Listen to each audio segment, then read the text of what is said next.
জিজিয়ার হাকিকতটা আসলে কি, জিজিয়া কেন আরোপ করা হয়েছিল, বর্তমান পৃথিবীতে অমুসলিমদের উপর জিজিয়া আরোপ করা যাবে কিনা।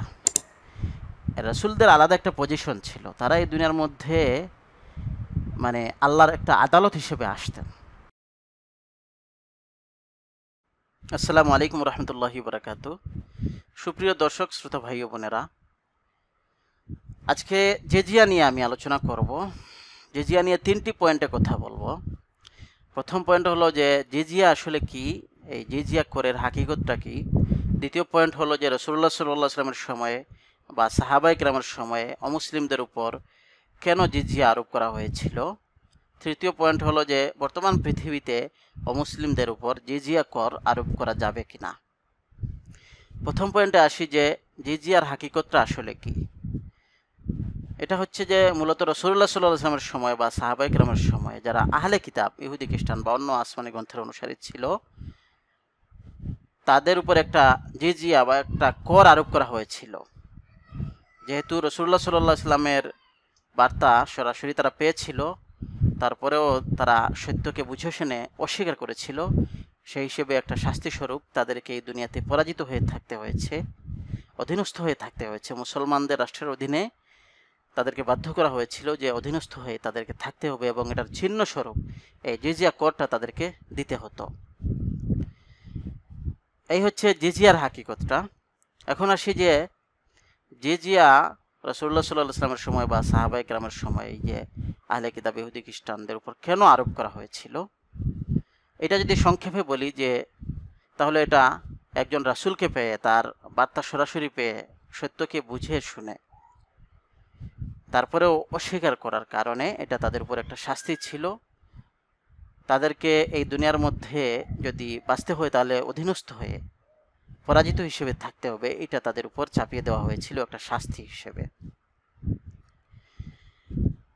এখন বিষয়টা বিস্তারিত যদি আমরা বুঝতে চাই তাহলে একটু গোড়া থেকে বুঝতে হবে যে আল্লাহ এই দুনিয়ার মধ্যে যে সমস্ত নবীদেরকে পাঠিয়েছিলেন, এমনিতে নবীদেরকে তো আল্লাহ এই দুনিয়ার মধ্যে হেদায়েতের জন্য তাদের কাছে ওহী পাঠাতেন এবং তারা মানুষদের কাছে এই ওহীর বার্তা, সত্যের বার্তা পৌঁছে দিতেন। কিন্তু এই নবীদের মধ্যে কিছু নবীকে আল্লাহ রসুল হিসেবে নির্বাচিত করেছিলেন। রসুলদের আলাদা একটা পজিশন ছিল, তারা এই দুনিয়ার মধ্যে মানে আল্লাহর একটা আদালত হিসেবে আসতেন এবং তারা সত্যকে এমনভাবে তাদের জাতির কাছে, তাদের সম্প্রদায়ের কাছে উন্মোচিত করতেন যে এখানে কোনো অস্পষ্টতা থাকতো না, একেবারে সত্য পরিষ্কার হয়ে যেত। সকল ধরনের প্রমাণ এবং সব কিছু মিলিয়ে এমনভাবে তারা সত্যকে উন্মোচিত করতেন। তো এইভাবে সত্যকে উন্মোচিত করার পর তাদের জাতি বা তারা যাদের কাছে বার্তা পৌঁছে দিতেন ওই সময়কার যারা, তো তাদের একটা ফয়সালা আল্লাহ দুনিয়ার মধ্যেই করে ফেলতেন। যারা রসুলের অনুসারী হতো তাদেরকে অবশ্যই আল্লাহ বিজয়ী করতেন এবং যারা রসুলকে অমান্য করত তাদেরকে অবশ্যই পরাজয় বরণ করতে হতো। এটা আল্লাহ সব সময় করে আসছেন। সূরা মুজাদালার মধ্যে 21 নম্বর আয়াতে আল্লাহ বলেছেন, কাতাবাল্লাহু লা আগলিবান্না আনা ওয়া রসুলি, আল্লাহ লিখে রেখেছেন যে অবশ্যই অবশ্যই আমি এবং আমার রসুলগণ বিজয়ী হবে। অনুরূপভাবে সূরা ইউনুসের 47 নম্বর আয়াতে আল্লাহ একটা বিধান হিসেবে বর্ণনা করেছেন যে ওয়ালিকুল্লি উম্মতির রাসূল ফাইদা জাআ রাসূলুহুম কুদিয়া বাইনাহুম বিল কিসতি ওয়া হুম লা ইউজলামুন, এই দুনিয়ার প্রত্যেকটা জাতির কাছে আমি এক একজন রাসূল পাঠিয়েছিলাম। তারপর তাদের রসুল যখন তাদের কাছে আসতেন তখন তাদের মধ্যে ইনসাফের সাথে ফয়সালা করে দেওয়া হতো, তাদের প্রতি কোনো প্রকার জুলুম করা হতো না। তো এই যে ইনসাফের সাথে তাদের মধ্যে ফয়সালা করে দেওয়া হতো, তার মানে কি, যারা রসুলকে অনুসরণ করত তাদেরকে এই দুনিয়াতেই আল্লাহ বিজয়ী করতেন এবং রাসূলের অস্বীকারী যারা ছিল, যারা সত্যকে একেবারে দেখে শুনেও বুঝে শুনেও রাসূলকে পেয়েও একেবারে সত্য উন্মোচিত হয়ে যাওয়ার পরেও যারা মেনে নেয়নি, তাদের উপর একটা শাস্তি আসতো, তাদেরকে পরাজয় বরণ করতে হতো। এবং এই শাস্তিটা কিভাবে আসতো, যদি তারা সরাসরি মূর্তি পূজারী এবং মুশরিক হতো তাহলে তাদেরকে এই দুনিয়ার মধ্যে ধ্বংস করে দেওয়া হতো, সমূলে এই জাতিটাকে বা যারা অস্বীকার করেছিল তাদেরকে একেবারে এই দুনিয়া থেকে উঠিয়ে দেওয়া হতো, দুনিয়া থেকে তাদেরকে ধ্বংস করে দেওয়া হতো। যদি তারা মুশরিক হতো। আর যদি তারা আহলে কিতাব মূলগতভাবে তাওহীদের প্রতি বিশ্বাসী যদি তারা হয়ে থাকে, তাহলে তাদেরকে সরাসরি ধ্বংস না করে তাদেরকে একটা সুযোগ দেওয়া হতো যে যদি তারা বাঁচতে চায় তাহলে অধীনস্থ হয়ে থাকতে হবে। এটা হচ্ছে আল্লাহর বিধান।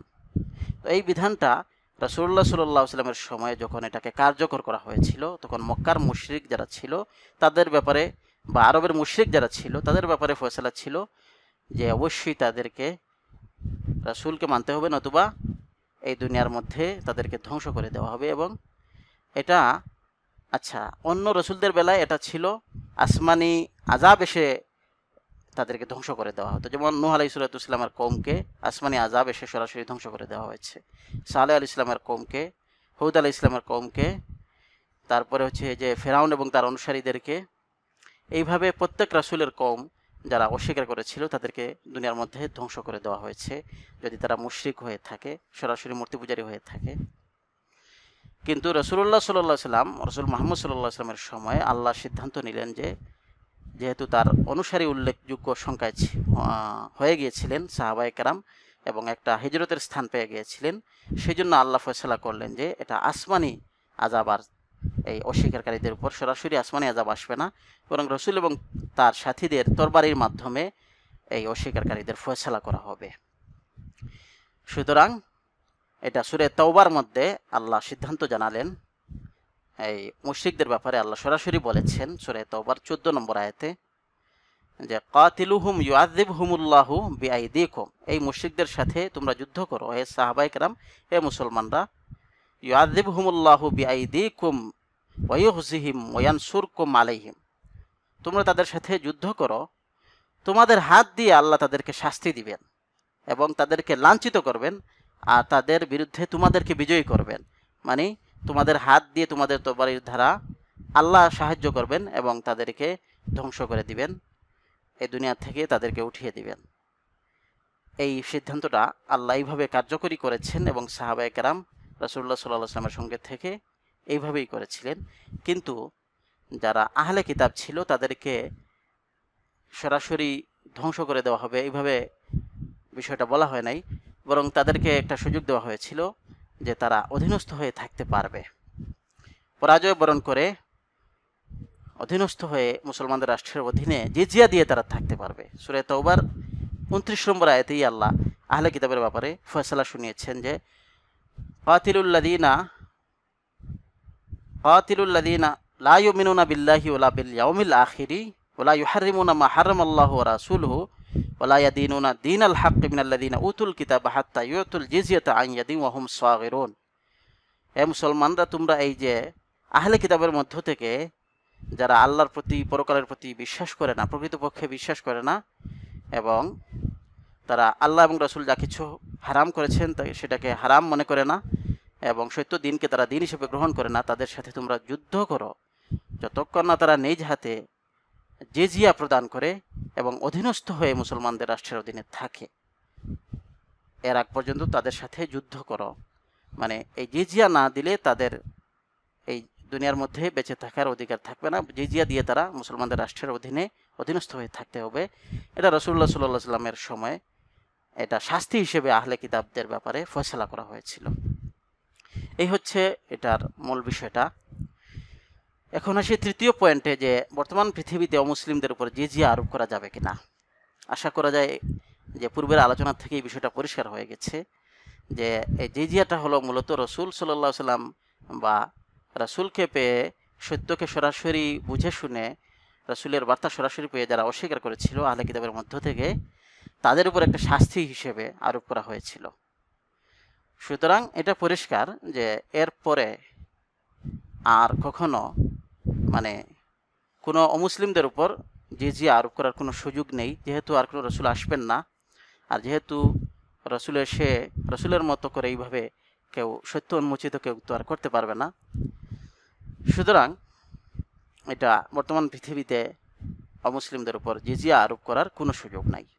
আল্লাহ সুবহানাহু ওয়া তাআলা আমাদের সবাইকে সঠিকভাবে দিন বুঝার তৌফিক দান করুন। ওয়া আখিরু দাওয়ানা আনিল হামদুলিল্লাহি রাব্বিল আলামিন।